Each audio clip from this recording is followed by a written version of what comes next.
Bien, entonces damos por iniciada la ayudantía número 11 del curso de diseño y construcción virtual. Primero que todo, me gustaría saber si tienen alguna consulta en relación a los proyectos, alguna, algún detalle que le esté quedando para entregar sus proyectos, dudas más específicas, digamos, de lo que se debe entregar.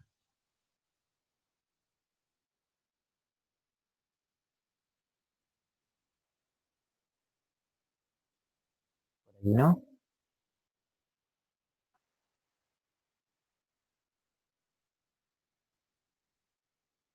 Poco. Y la verdad, ustedes son los que siempre asisten, así que me imaginaba que probablemente no había muchas consultas al respecto. Bien, también me gustaría saber hasta qué punto de la materia llegaron hoy día, como para conocer la profundidad con lo que vieron los contenidos. Las diapositivas del profesor son bien extensas, entonces no sé si alcanzó a ver por lo menos hoy día todo lo que tenía presentado él.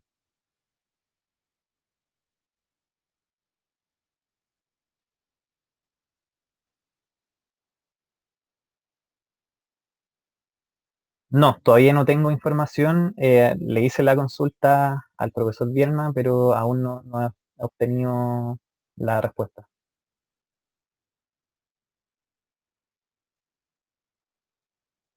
Ah, ya, entonces vieron ya casi todo, gran parte de lo que se ve cuando uno manda el modelo desde Revit hacia Road. Ya. Bueno, la verdad es que, ya, ok. La verdad es que las principales herramientas de Robot las ven con el profesor Bierman en las clases. La verdad es que eso es básicamente el grosso del contenido. Probablemente, como les comenté, aún no tengo ni la fecha ni tampoco el enunciado del próximo proyecto, pero muy seguramente va a ser similar a lo que él ha mostrado en clase. Probablemente cambie el modelo, alguna condición especial, pero en general el proyecto debería ser muy parecido a lo que ya están viendo. Entonces hoy día voy a explicar algunos detalles pequeños de lo mismo, pero en realidad las herramientas son las que se han visto en clase. A diferencia de los otros proyectos, tal vez como el proyecto número uno, en donde había harta como pega, digamos, y detalles que resolver en la realización del proyecto. En este proyecto yo siento que es un poco más, entre comillas, mecánico lo que hay que hacer y no se aleja mucho de lo que han visto en clase, ¿ya? Entonces, la verdad es que vamos a estar viendo los mismos métodos, tal vez las mismas herramientas. Ahora voy a explicar unos detalles más particulares y tal vez que se escapan a veces cuando se ven estas herramientas en robot, pero de todas formas son detalles complementarios, ¿ya? Así que voy a proyectar mi pantalla.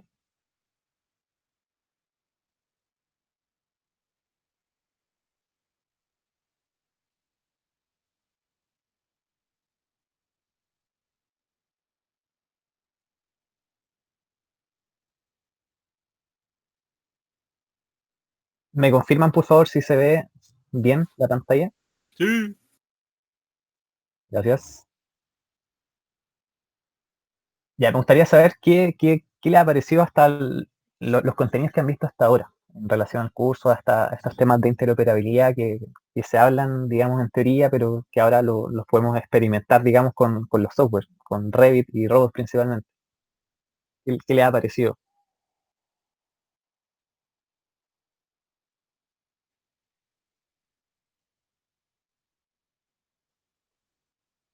¿Qué ventajas ven? ¿Qué desventajas pueden estar asociados a esta metodología? ¿Engorroso en qué sentido? ¿En el uso de las herramientas propias, digamos, del, de los software?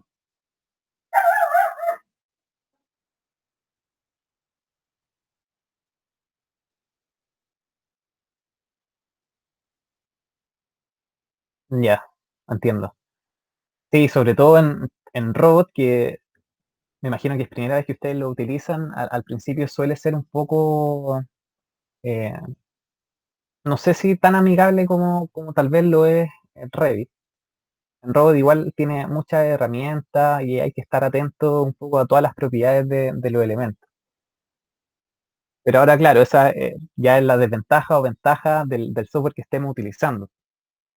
Como les mencionaba, la ayudantía anterior sigue predominando mucho en lo que es ingeniería estructural, ETAPS y SAP, y en ese caso la transferencia de archivo y de modelo incluso puede ser un poco más a ciegas que lo que vemos entre Revit y Robot, principalmente porque tal vez cuando exportamos desde ETAPS o SAP, tal vez sea necesario exportar el modelo en formato IFC, entonces ahí ya tienen otras configuraciones y tal vez no es tan amigable, entre comillas, esta visualización que sí la tenemos entre Revit y Robot.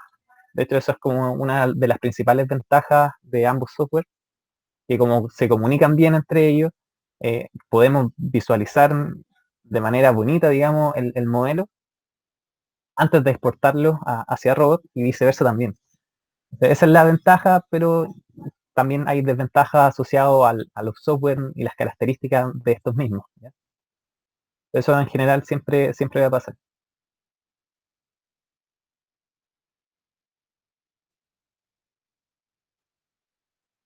Sí, puede ser uno de los, tal vez hay peores, yo diría que hay peores software, pero sí, es un poco enredado. Así que hoy día vamos a retomar un poco este trabajo interoperable entre ambos software.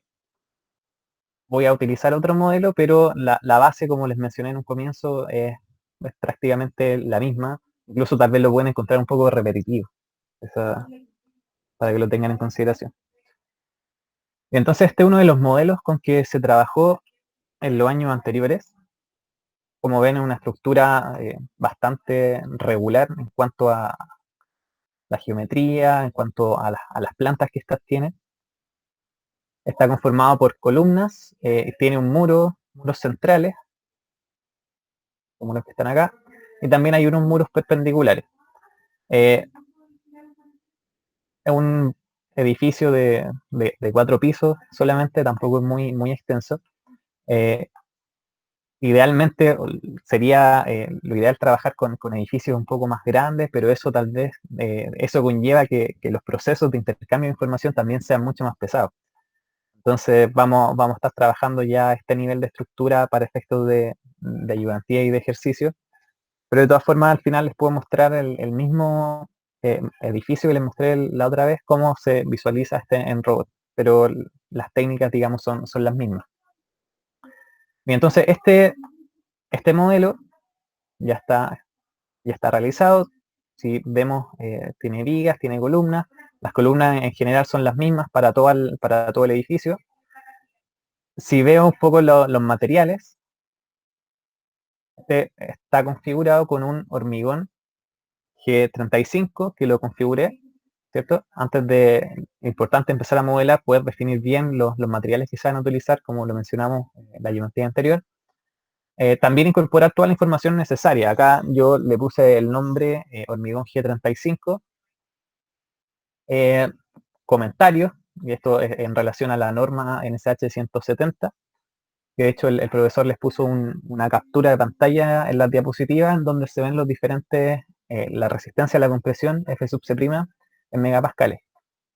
Entonces ahí tomé un ejemplo cualquiera y configuré las características físicas que recordemos que en esta etapa ya tiene que ser un parámetro importante a configurar.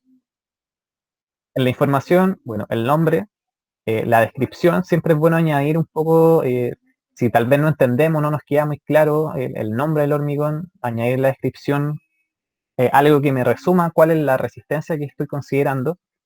Ahora, con esta norma es directa la relación. Un G35 habla que es un hormigón F sub C' de 35 megapascales.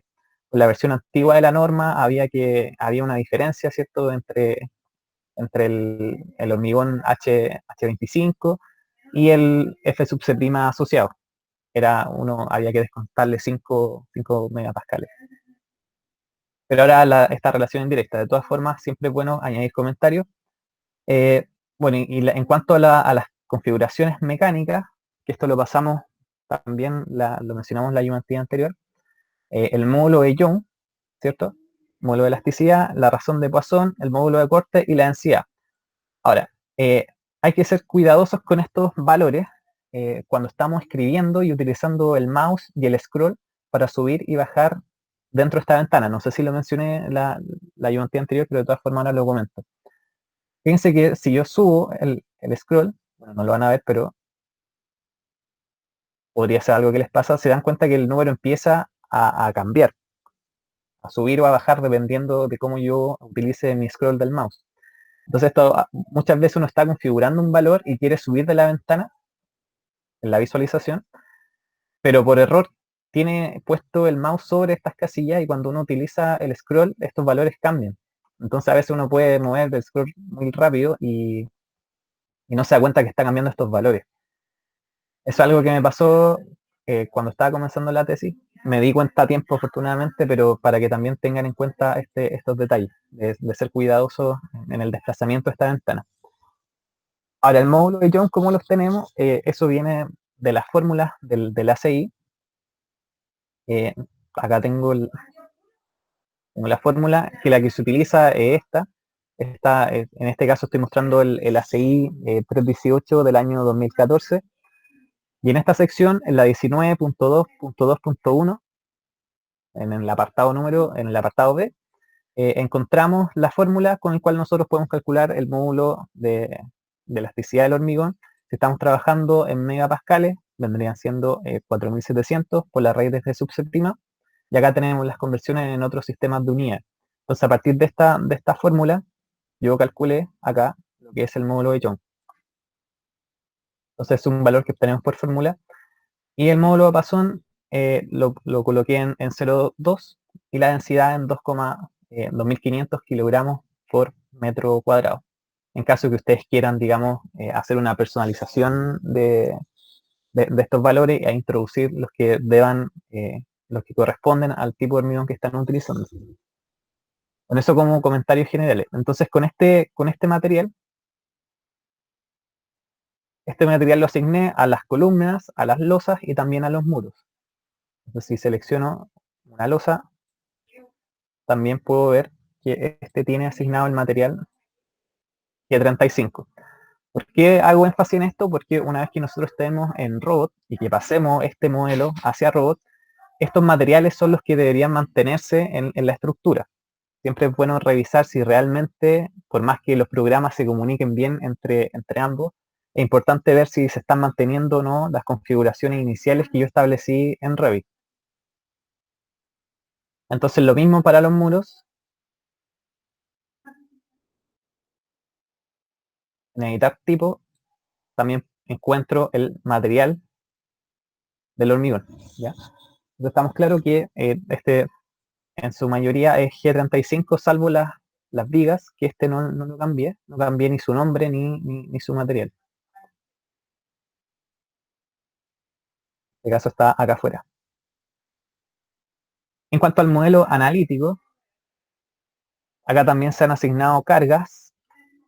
Estas cargas, como mencioné también anteriormente, estas cargas deben salir de la normativa chilena, en específico de la NSH 1537 del año, en este caso tengo la del 2009, en donde acá se especifican cuáles son las cargas de uso y las cargas vivas que se deben asignar a la estructura.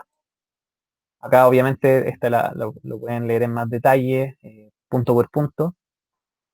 Hay ciertas consideraciones que no hay que olvidar, principalmente que estamos trabajando sobre edificios habitacionales, la parte de los balcones y de las piezas y todo eso, esos sectores siempre tienen cargas distintas a las de pasillo, por ejemplo.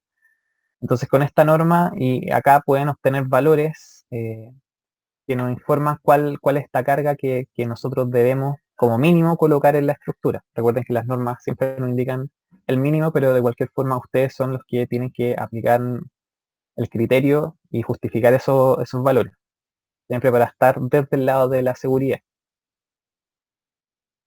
Y entonces, esta norma es la que deben utilizar.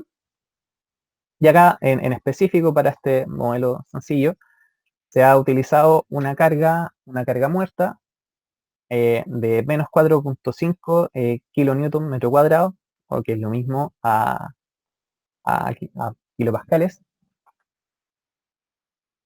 Y también se ha asignado una carga viva de -1 en el techo y de -2 kilonewton por metro cuadrado en los pisos inferiores.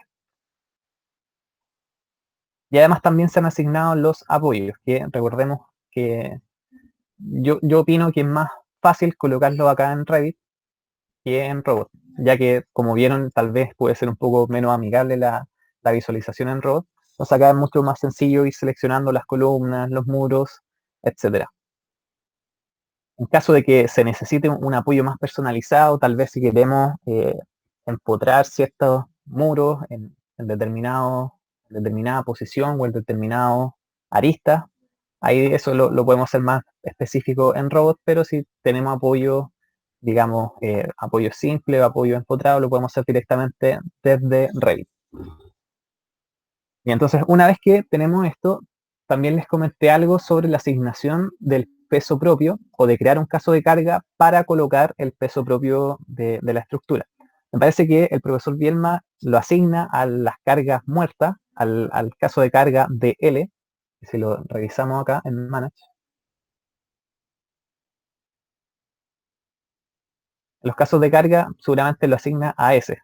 Quiero que por favor me confirmen ese, si es que lo vieron en las clases. Si es que alguien se dio cuenta de ese detalle que les comenté la semana anterior.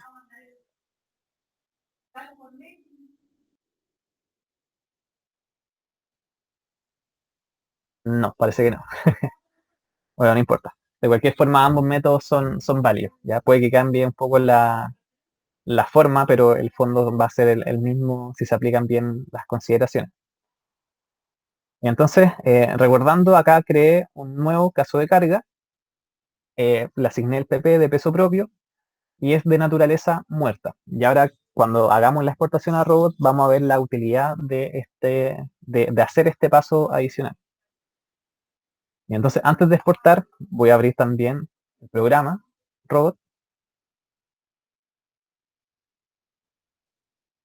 Esperamos que cargue.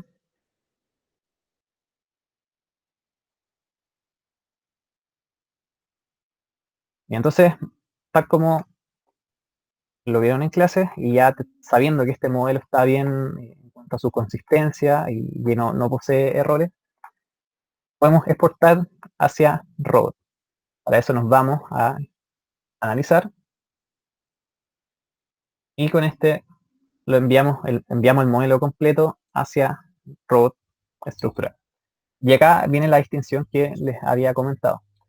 En vez de asignar el peso propio a las cargas muertas, lo voy a asignar específicamente al caso de carga que cree, que es el PP, peso propio. ¿Por qué esto? Porque así vamos a poder tener discretizado y de manera independiente lo que son las cargas, que en este caso son cargas gravitacionales, ¿cierto? Que representan la carga muerta. Y por otro lado vamos a poder tener la cuantificación del peso propio, que es cuánto nos pesa la estructura. Si no hiciéramos este paso, tal vez después en robos tendríamos que estar haciendo la diferencia entre el peso y ahí tal vez puede ser un poco más enredado, así que yo, al menos mi forma de hacerlo es asignarlo a un caso de carga aparte. Colocamos OK y entonces lo enviamos hacia robot. Este proceso puede ser más rápido, más lento, obviamente dependiendo del modelo, pero por lo general no es algo que requiere tanto tiempo. En este caso me dice que hay alguna advertencia, podemos ver el reporte, por el momento no indagaremos más al respecto, cerramos y acá en robot ya tenemos la estructura. Ahora, antes de comenzar a ver las configuraciones y todo eso, voy a echar un vistazo general de la interfaz de robot, sin entrar mucho en detalle, solamente para saber qué es cada botón y cómo acceder hacia otras visualizaciones.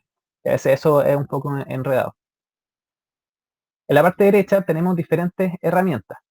si nosotros estuviésemos partiendo una estructura desde cero, lo primero que deberíamos hacer, después de configurar los materiales tal vez y todas esas cosas iniciales que se deben hacer, sería colocar los ejes. Entonces, mediante esta herramienta, nosotros podemos seleccionar el nombre y la posición o el espaciamiento que van a tener los ejes del proyecto en en los ejes X, y Z. ¿Ya? Entonces, con esta herramienta colocamos los ejes. Después tenemos también la herramienta para colocar viga. En este caso nos reconoce puntos de intersección. Si tuviésemos una grilla, nos reconocería la intersección entre las grillas. Acá me da a elegir el tipo de sección y además la sección en particular. Entonces, antes de colocar una viga, si es que estuviésemos partiendo el proyecto desde cero, lo que se debe hacer previamente es configurar su sección, la cual se puede establecer a partir del tipo de sección, y eso lo vamos a ver a medida que vayamos viendo otros botones.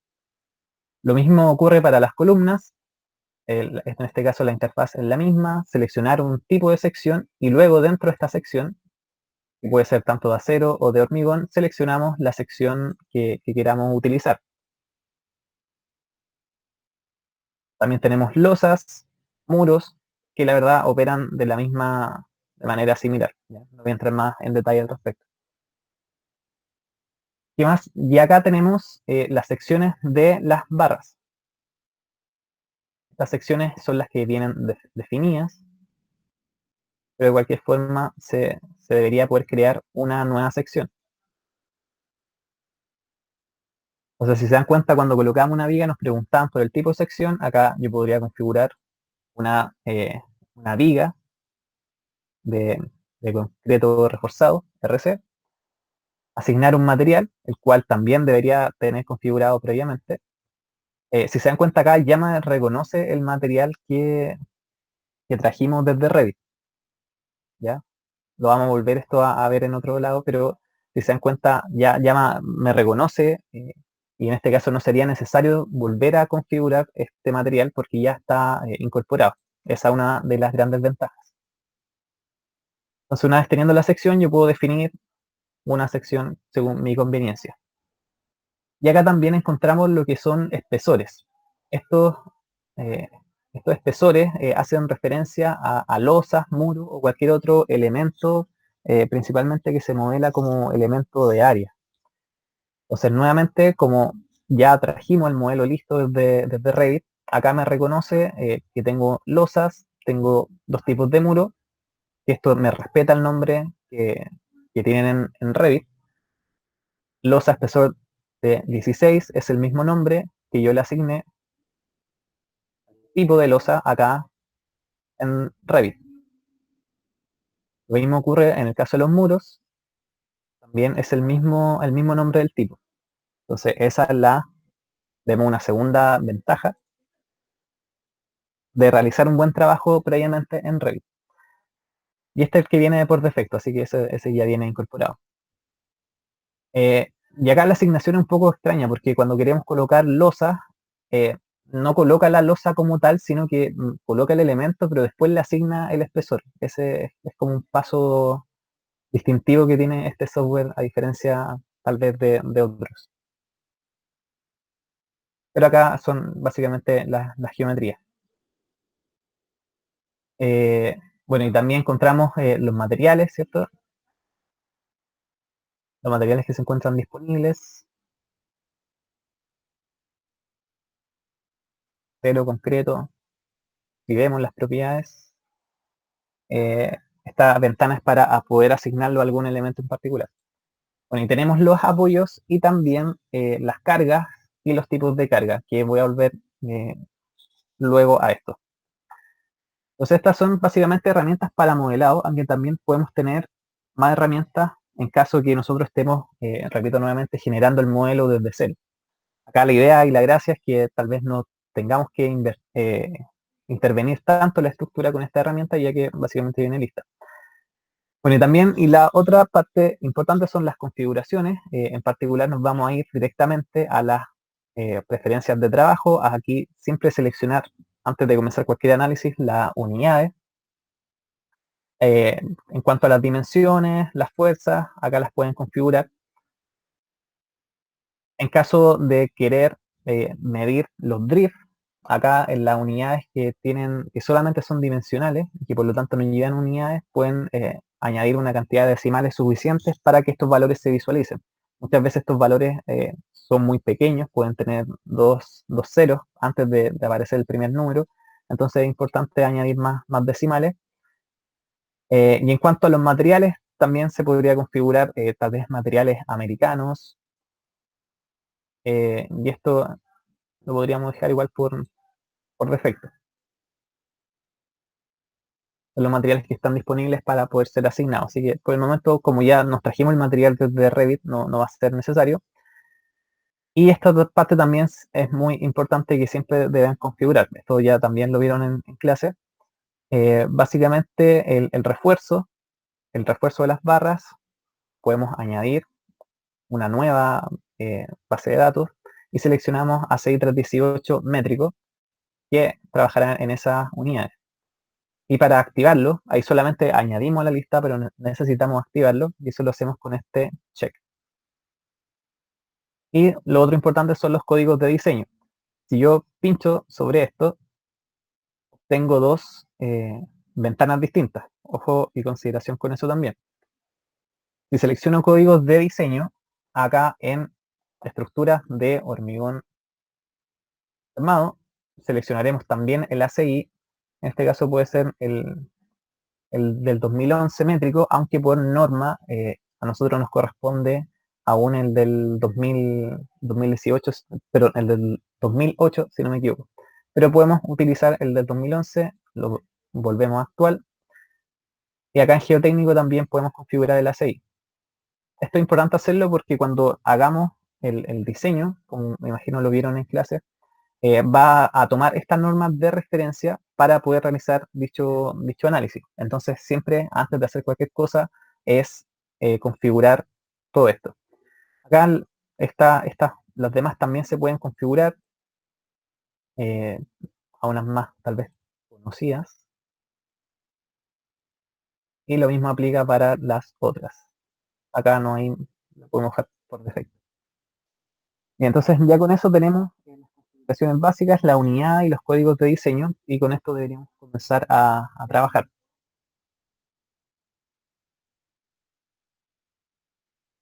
Si quieren tal vez ver las preferencias más del programa, como por ejemplo el idioma, lo pueden hacer a través de esa herramienta. El lenguaje, la visualización del espacio, etcétera. Esto lo pueden cambiar incluso de color, el fondo, todo eso. Pero eso ya son características del software. Bueno, y con las distintas, en la barra superior vamos a tener las herramientas principalmente de resultados. Esta es la que uno siempre consulta para poder ver tal vez algo que no nos aparezca en la parte derecha. Y esa vendría siendo como la más utilizada. De cualquier forma, tienen acá las mismas herramientas que hemos visualizado, pero en pestañas. Entonces, una vez que tenemos ya la estructura, acá, si deseamos verla con espesor, podemos seleccionar esta opción que aparece en la parte inferior, en donde visualizamos la estructura, pero con volumen. Esta hace la diferencia porque a veces importamos vigas, pero acá casi ni se nota. Como son una línea, no se ven dónde están, entonces puedo activarlas de esta manera, y así me queda claro que en esta sección existen vigas. Bien, luego de eso, lo que corresponde es asignar el peso propio. Si nosotros seleccionamos y nos vamos a tipos de carga, accedemos a la lista que nosotros tenemos en relación a los tipos de carga que se encuentran en el modelo. Entonces, si se dan cuenta, acá me aparece en el número 9 el peso propio, que fue el que trajimos desde Revit, y este 10, que se llama DL, las cargas muertas más las cargas vivas, era una combinación que yo tenía configurada en Revit. Entonces las combinaciones, perdón, de cargas también las trae acá a Roll. En este caso, si la podemos generar acá dentro del mismo robot y si no la vamos a dar mayor uso podemos borrarla, no hay ningún problema. Entonces, si seleccionamos el tipo de carga, carga muerta, vemos que este tiene, me aparecen la visualización de las cargas solamente que están asignados al tipo de carga de L. Lo mismo para las cargas vivas. Y si se dan cuenta, acá en la parte inferior, no sé si se verá bien en la proyección, pero en la parte inferior nos aparece una especie de marco que nos muestra que tiene cargas. Si yo selecciono las cargas muertas, aparece la misma figura con la unidad respectiva. Ahora, si yo me voy a peso propio, acá no aparece nada. Entonces lo que haremos a continuación será asignar el peso propio de la estructura a este tipo de carga. Y eso lo van a ver la diferencia a continuación. Entonces, sin cerrar esta ventana de tipos de carga, vamos a dar clic sobre la definición de cargas. Entonces, la idea es trabajar con estas dos ventanas. Teniendo seleccionado el tipo de carga, voy a ir a la sección donde dice peso propio y masa.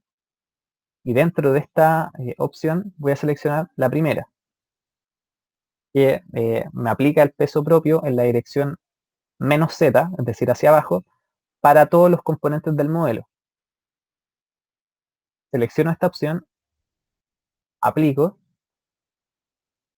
y ya puedo cerrar ambas ventanas. Y cuando selecciono, ahora el peso propio, la estructura me aparece marcada con un contorno en rojo. Todos los elementos tienen un contorno rojo, que antes de hacer ese paso no se visualizaba. Y además en la parte inferior ahora nos aparece menos PZ, y eso en kilogramos. Entonces eso nos indica que el peso propio fue asignado a este tipo de carga. Perdón, a este tipo de carga. Entonces eso no deben olvidar hacerlo. Y una vez que ya hemos realizado esto, vendría la asignación de los diafragmas. En el caso de las losas, acá nuevamente reiterar que si selecciono un elemento, tengo el mismo nombre en Revit y también tengo las mismas propiedades de material. ¿Ya? Estas configuraciones son las mismas que están en Revit, ¿ya? Entonces, nuevamente vemos la ventaja de traer desde Revit cada uno de los materiales y de los elementos ya realizados. Como también lo vieron, la asignación de los diafragmas rígidos consiste en seleccionar la losa versus las propiedades del objeto y dentro del modelo, en este caso yo ya lo tengo creado, pero podemos configurar eh, como una losa de diafragma rígido y dentro de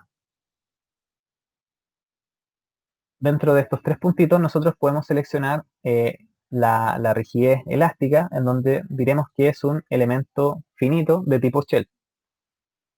Entonces, para que me lo almacene como en una configuración, yo le puedo cambiar el nombre, por ejemplo shell 2, ya que ya lo tenía creado previamente.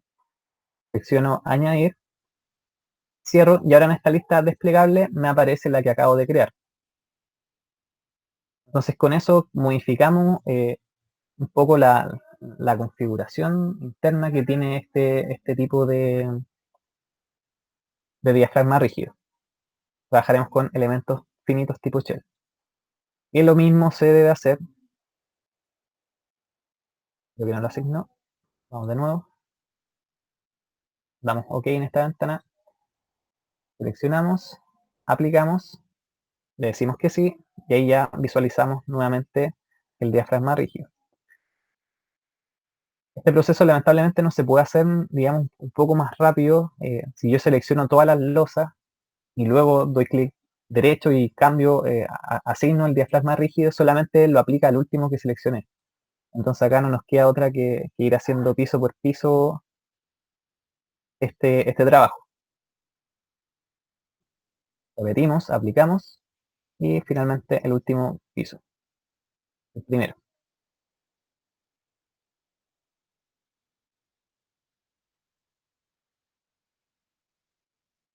Listo, entonces ya tenemos la estructura.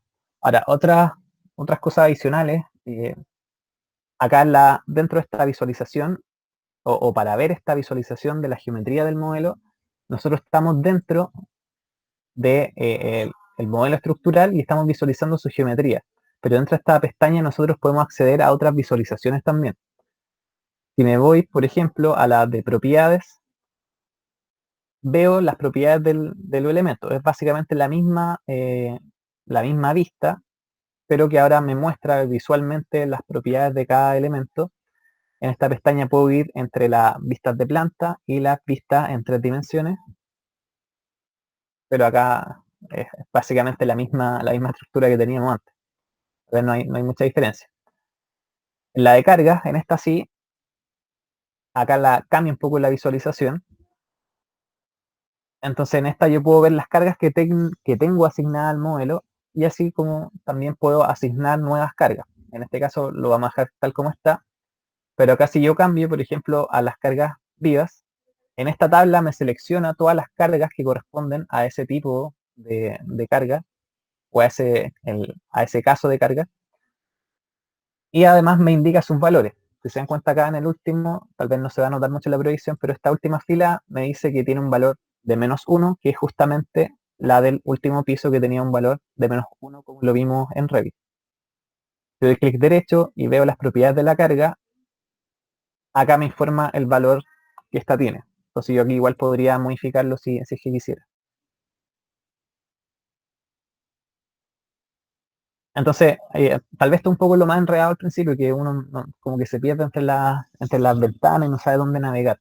Lo mismo existe una ventana de resultados, que esta la vamos a ver cuando corramos el modelo. Y esta también tiene a su vez, una vista para resultados de diagramas, de mapas, de análisis, etcétera. Y en el caso de que estemos diseñando elementos de hormigón, también tenemos una vista distinta. Si queremos volver a la vista inicial, solamente vamos nuevamente al modelo de la estructura y seleccionamos geometría. Bien, entonces ya sabemos que tenemos las cargas, tenemos los apoyos, que los trajimos desde Revit. Esta estructura tiene el peso propio, tiene los diafragmas rígidos entre las losas. Eso significa que solamente va a tomar desplazamientos y rotaciones dentro del mismo plano de las losas. Y también configuramos lo que son las propiedades básicas de las preferencias de trabajo, principalmente las normas de diseño y las normas de carga. Acá si se dan cuenta, yo las cambié en un comienzo, pero acá probablemente no las cambié. Entonces igual siempre está revisando esto. En el caso de las combinaciones de carga podemos utilizar esta ACE,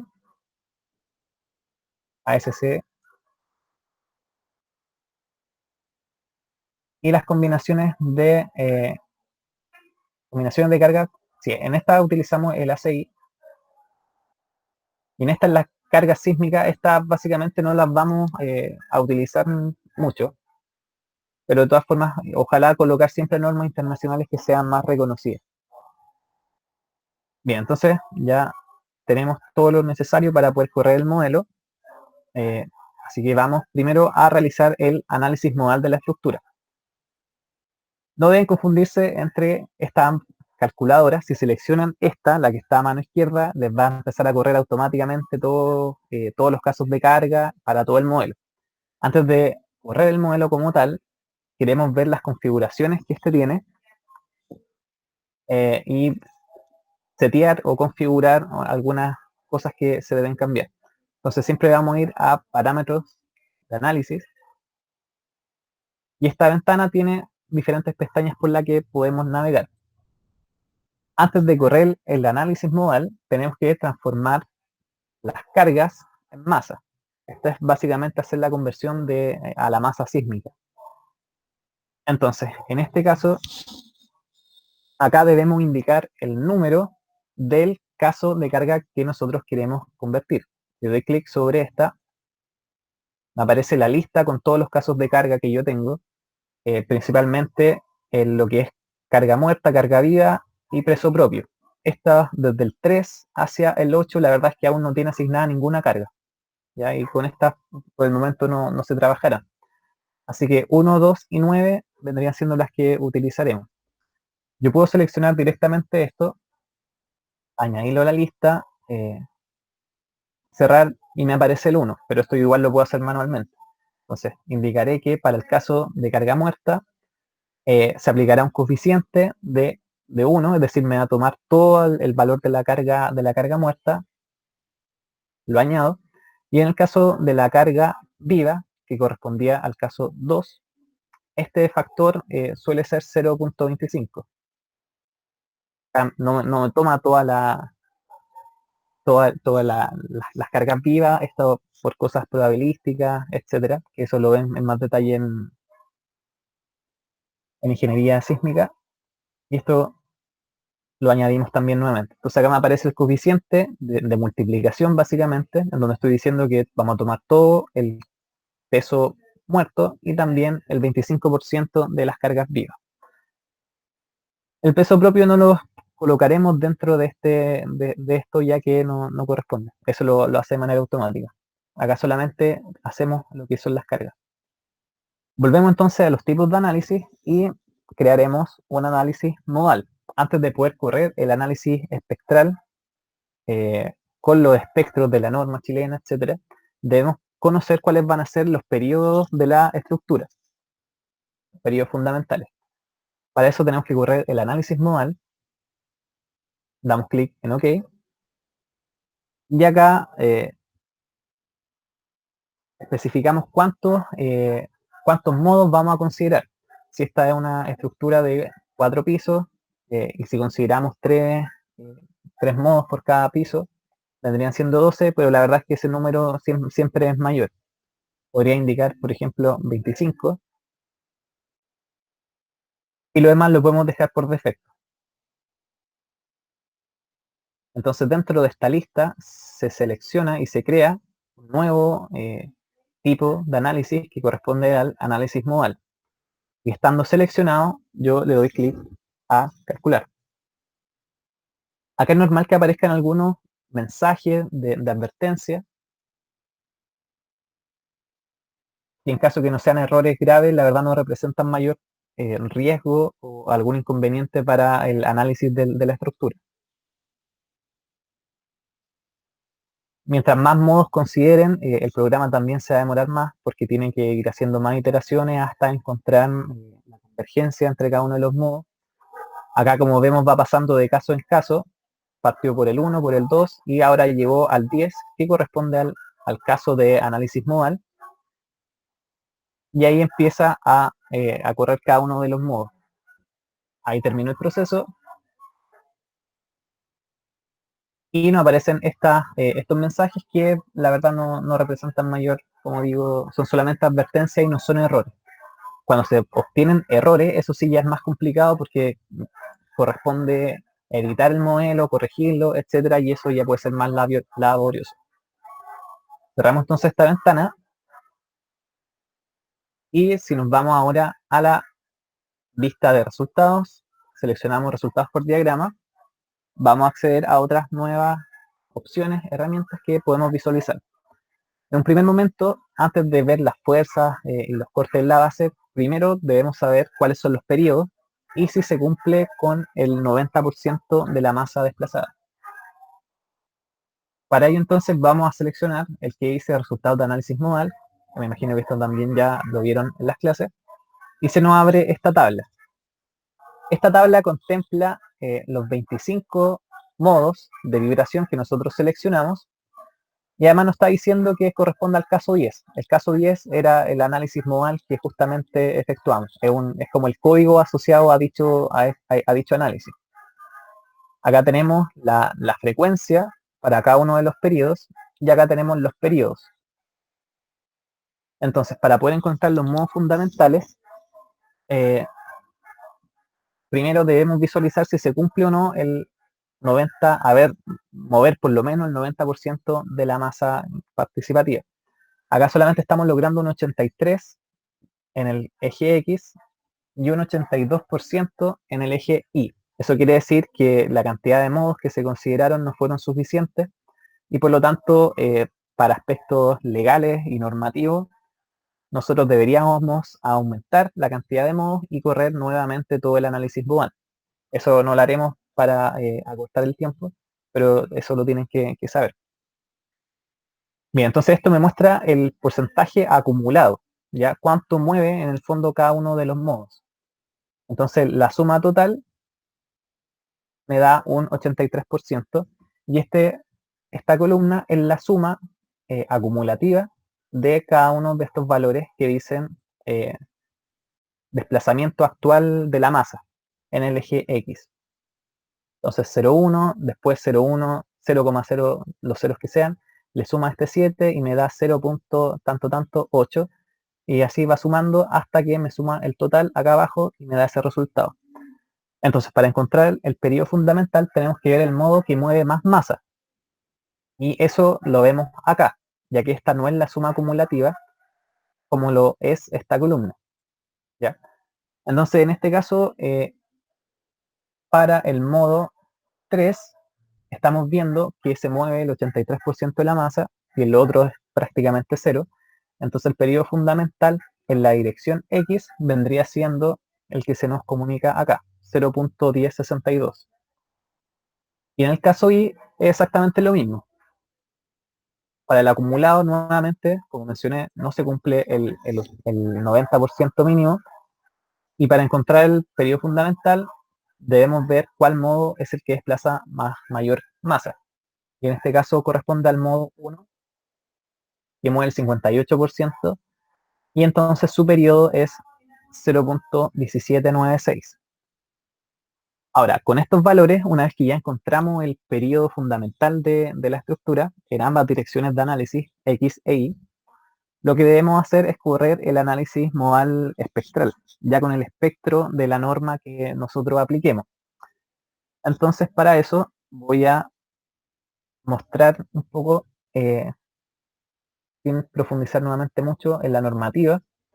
Esto lo voy a explicar un poco más detallado porque sé que no sé si todos están en el curso de ingeniería antisísmica y tal vez a este nivel o a esta altura tal vez no todos han entendido bien el tema del análisis que se ven ahí. Entonces hay que, si se desconoce un poco esto, puede ser un poco enredado ver los pasos que siguen.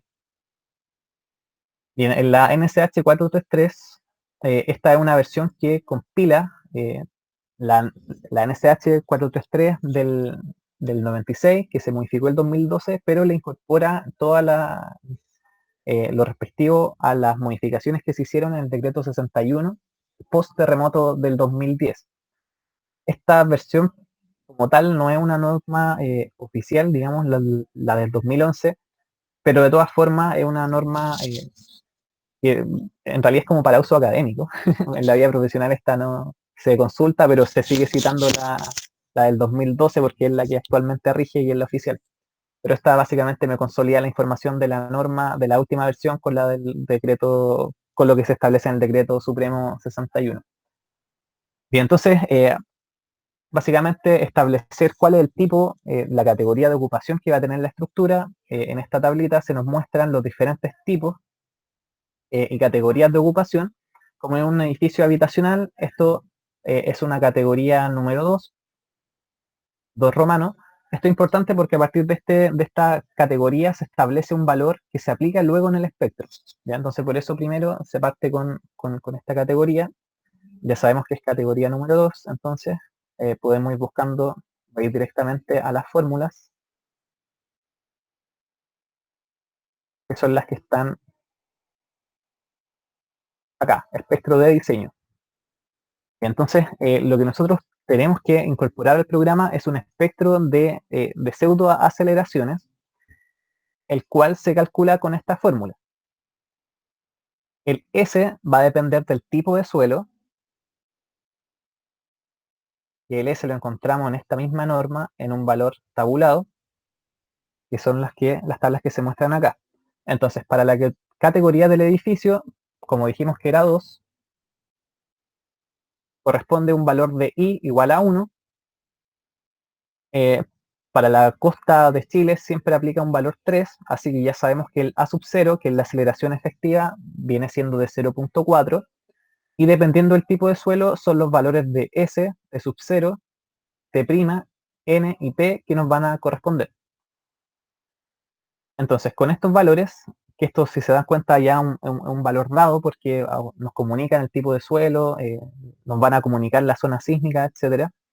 Con esos valores podemos generar lo que es el espectro. Entonces, lo primero que deben notar es que esta fórmula me entrega un valor, ¿ya? No me entrega el espectro directamente como tal. Esas son una de las primeras como enredos que salen al leer la norma. Este valor acá con esta fórmula es un solo valor. Entonces, ¿cómo construimos el espectro? Como dije, el S y el A sub 0 son valores constantes que se derivan de las tablas, y el I también es un valor constante. Entonces nos queda por calcular alfa y R', perdón, R asterisco, que es el factor de reducción. Ahora, este alfa es una función del periodo. T sub 0 y P, T sub 0 y P son valores constantes que vienen del tipo de suelo. Entonces, si yo evalúo el periodo fundamental para el eje X, voy a obtener un valor de pseudo aceleración para el eje X, un solo valor, y si evalúo el periodo fundamental de Y, voy a obtener un solo valor para la dirección en Y. Pero entonces, seguimos con el mismo problema de cómo generamos el espectro. Por otro lado, también el R, el factor de reducción, también es una función del periodo, que en este caso viene representado con el T asterisco. Entonces, este valor también depende de cuál es el periodo que se evalúa, y por lo tanto, tanto R asterisco como el alfa son una función del periodo. Como son una función del periodo, yo puedo, voy a pasar a este Excel, yo puedo generar una lista de periodos desde 0 hasta el valor que se estime, por lo general hasta el valor de 3, ya que para ese rango está hecha la norma, con un incremento de 0.01. Entonces, si se dan cuenta, acá yo tengo muchos valores que me representan el periodo que yo quiero evaluar, y con este periodo, a partir de los datos de entrada, que si se recuerdan era la categoría del edificio, el número 2, con la zona sísmica, que en este caso yo le puse 3, y con el tipo de suelo, vamos a simular un suelo tipo A. A partir de este valor, de estos valores constantes, y para cada uno de estos periodos yo puedo obtener un valor de alfa, y que a su vez obtengo muchos valores si evalúo a su vez muchos periodos. Entonces aquí ya tengo una serie de datos. Y ahora, ¿cómo convierto, cómo me transformo estos valores en pseudoaceleración? Aplicando la fórmula. Entonces la fórmula era el S multiplicado por la aceleración efectiva, multiplicado a su vez por el alfa, y dividido en el factor de reducción, que este es un valor que tengo que calcular en función del periodo fundamental, y dividido eso en el I, ¿ya? Entonces, después con esto simplemente desplazo estos datos, eh, y con eso puedo generar un espectro de aceleraciones. Ahora, me falta incorporar lo que es el periodo fundamental. Entonces recuerden que el R, el factor de reducción, dependía del factor del periodo fundamental. Entonces, estos periodos que voy a evaluar acá son los que obtenemos del programa. Y en el programa, para la dirección X, el periodo era 1.1062, y para la dirección Y era 0.1796. 0.1796. El otro me equivoqué, era 0,10. Con estos periodos fundamentales que yo obtengo del programa, ahora sí puedo construir el espectro, eh, calculando básicamente un valor para cada periodo, y con eso después se lo multiplico por la gravedad, de que ese valor estaba sin multiplicar la gravedad, por obtener el espectro de aceleraciones, de pseudoaceleraciones. Y es este espectro el que yo voy a incorporar a Robot, ¿ya? Quise explicar esto porque muchas veces le entregan nomás, el profe seguramente les va a entregar el valor del espectro o el archivo TXT con el espectro, pero es importante saber que se deriva de esto y esto ustedes lo pueden generar. Acá este Excel lo hice yo, pero son las ecuaciones y las fórmulas que están en la norma básicamente. Entonces a partir de esto yo puedo obtener entonces lo que es el espectro de diseño. ¿Ya? Ahora, estos valores después para la dirección X solamente los copio, copio los periodos y copio las pseudoaceleraciones, los paso a otra hoja y son estos valores los que exporto luego en un archivo TXT. Acá es importante notar que debo exportar los archivos hacia robot con un punto y no con una coma. Y eso lo vamos a ver a continuación. Y entonces una vez que ya hice ese trabajo y obtengo lo ahora sí voy a realizar el análisis modal espectral. Vuelvo entonces a lo que es la geometría, a la vista de geometría. Abro nuevamente esta pestaña y acá voy a crear un nuevo caso que va a ser el caso espectral. Damos clic en un lado, le digo que sí. Y acá es donde incorporo el espectro. Entonces todo ese grafiquito que yo saqué de Excel lo pasamos a archivo TXT y luego lo colocamos acá. Entonces lo primero es definir el espectro. Acá vamos a colocar espectro que corresponde al inelástico en la dirección X. Y esto va a tener un amortiguamiento del 5%. Selecciono entonces que es periodo con aceleración y acá voy a añadirlo. Entonces añado y una vez que yo añadí este espectro voy a puntos y dentro de puntos cargo el archivo correspondiente, que esto vendría siendo el archivo TXT que seguramente el profesor les entregó. Entonces lo tengo acá. Acá voy a mostrar qué es lo que pasa cuando los valores están con coma. Eso es algo que les puede pasar a ustedes dependiendo de la configuración que tengan en el teclado. Ese sigmo X fue el que yo saqué del archivo Excel que les mostré y si se dan cuenta no me muestra nada. ¿Ya? Y eso es solamente porque no lo tengo configurado con puntos, sino que con coma. Entonces si les pasa eso, revisen la configuración del teclado. Y ahora voy a cargar los que les pasó el profesor. Y este sí lo carga, porque en el archivo nativo de los TXT, estos valores están con puntos. Pese a que nos muestra en robot los valores con coma. Es un poco contradictorio eso, pero para que lo tengan en consideración. Entonces, este es el espectro en la dirección X. Acá ya lo hemos cargado, aún no lo hemos asignado a alguna dirección.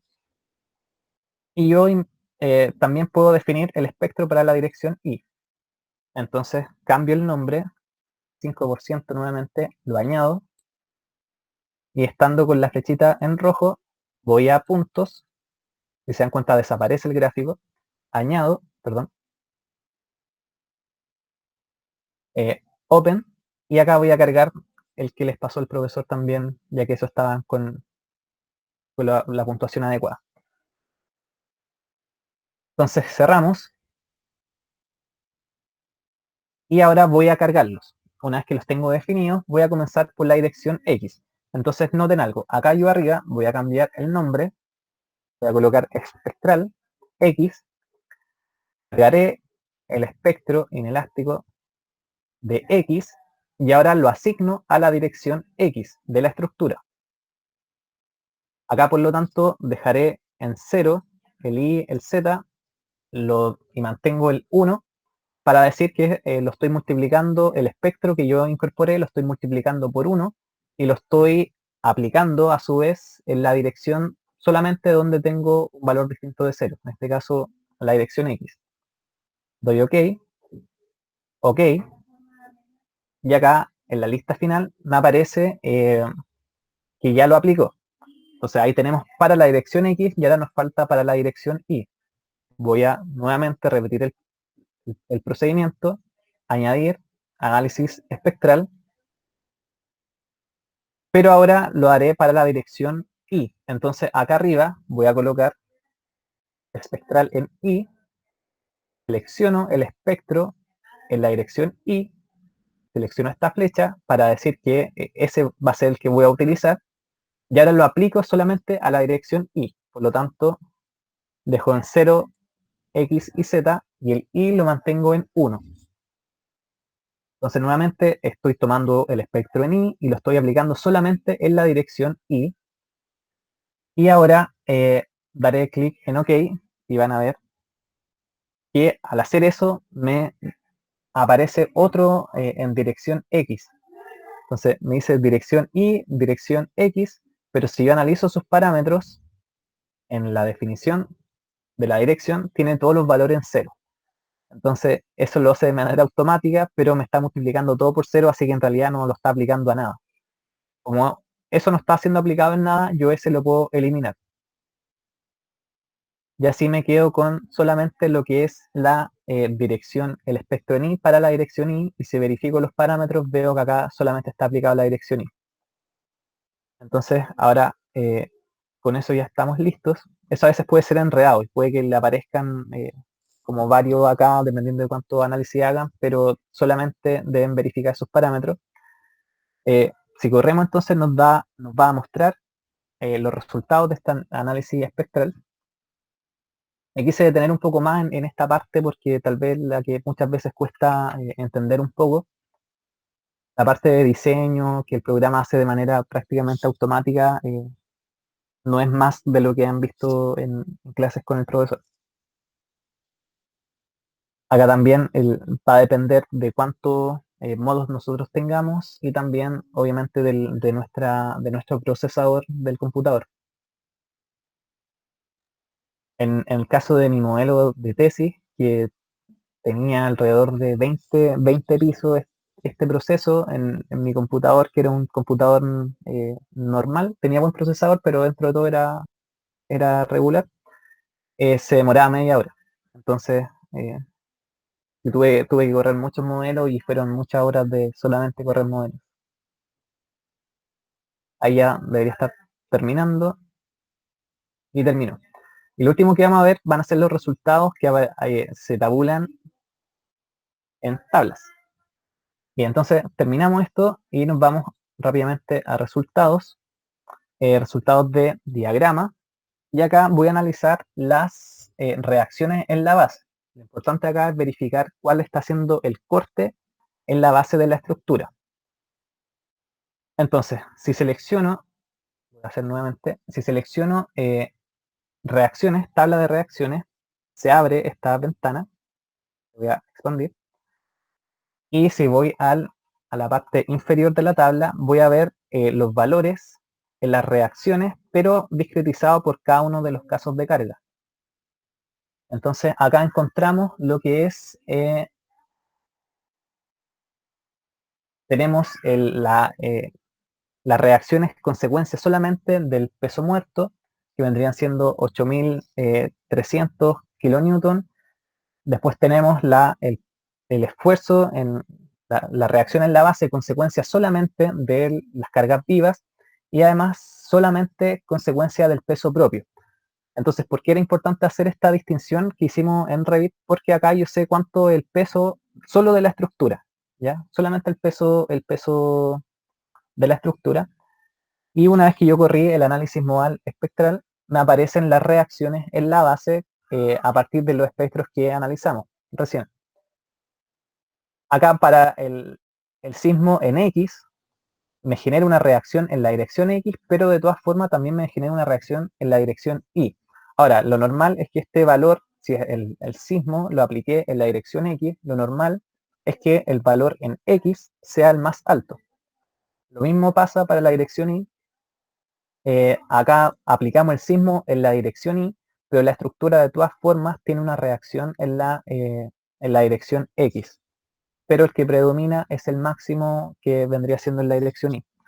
Ahora, con estos valores, voy a volver al Excel, y ya con esto finalizamos la explicación.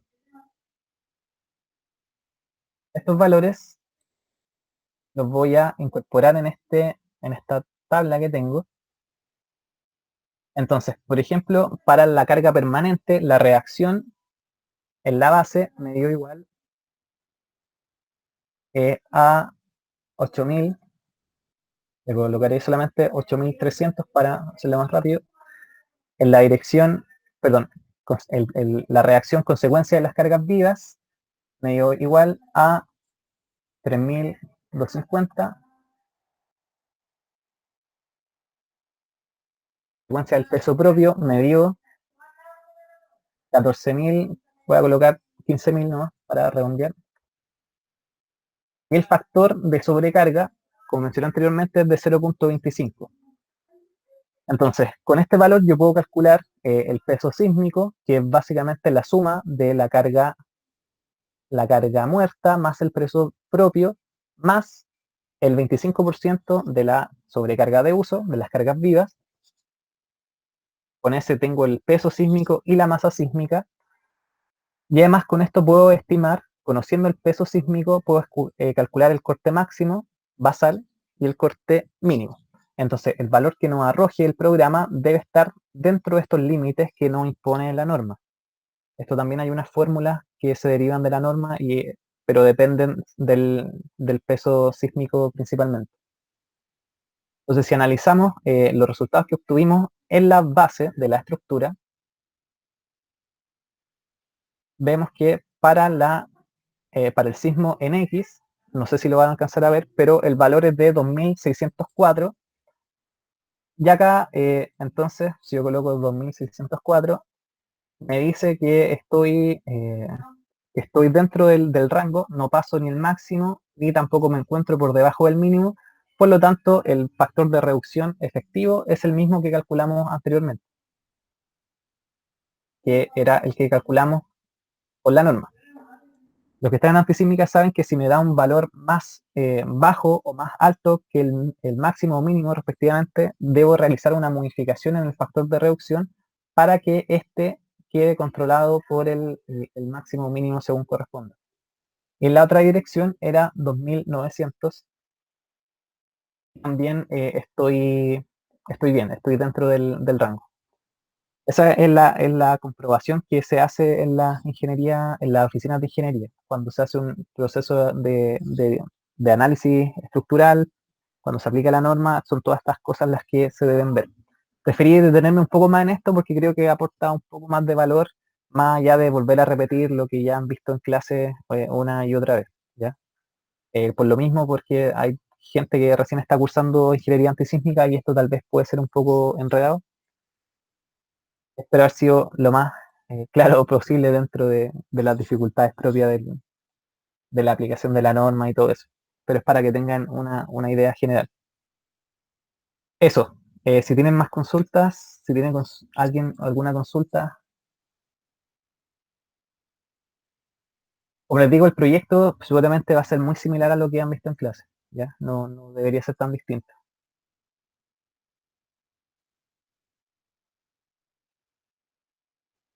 Bien, entonces si no hay más consultas, saben que cualquier cosa me pueden contactar en el correo electrónico y ahí les estaré resolviendo las dudas lo antes posible.